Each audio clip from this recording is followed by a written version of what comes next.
Common law forms the foundation of legal systems across much of the world, including the United States. Unlike statutory law created by legislatures, common law emerges from judicial decisions that establish precedents for future cases. The common law system originated in medieval England following the Norman conquest.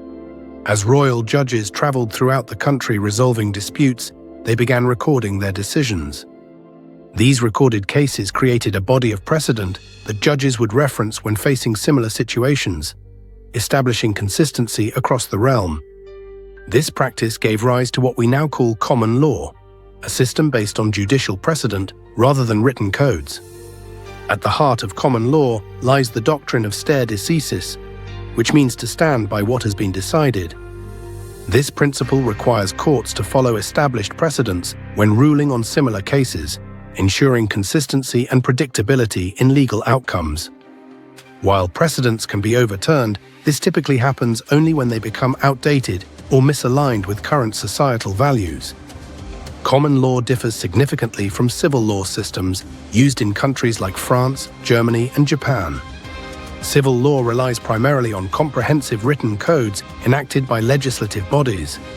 Judges in civil law systems strictly apply these statutes with limited discretion for interpretation.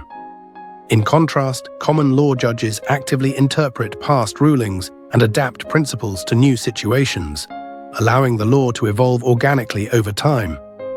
When the United States was formed, it adopted the English common law system in all states except Louisiana, which followed the French Civil Code. Today, common law continues to govern broad areas of American jurisprudence, particularly property law, contract law, and tort law.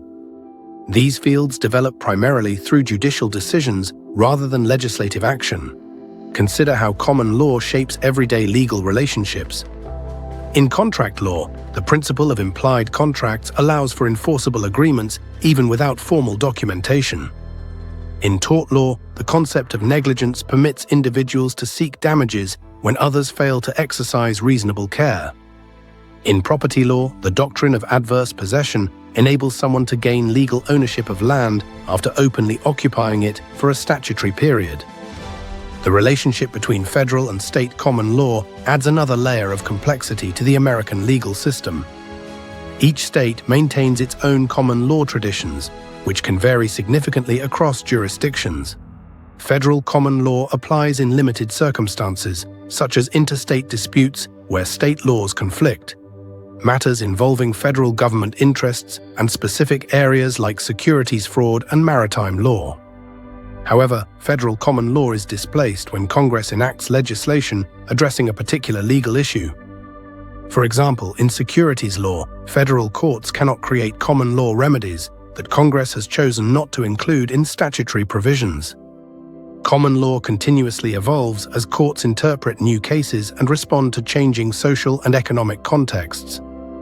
A notable example is the evolution of reproductive rights jurisprudence. In 1973, Roe v. Wade established a precedent protecting abortion rights. However, in 2022, this precedent was overturned in Dobbs v. Jackson Women's Health Organization, demonstrating how common law can change over time. The adaptability of common law represents both its greatest strength and challenge. While it can respond to new situations without legislative action, this flexibility can sometimes create uncertainty. Nevertheless, the common law system continues to provide a robust framework for resolving disputes and establishing legal rights and responsibilities in modern society. Understanding common law principles remains essential for navigating the legal landscape, whether for individuals or businesses. As society changes, common law will continue to evolve, maintaining its relevance while honoring the wisdom of past decisions.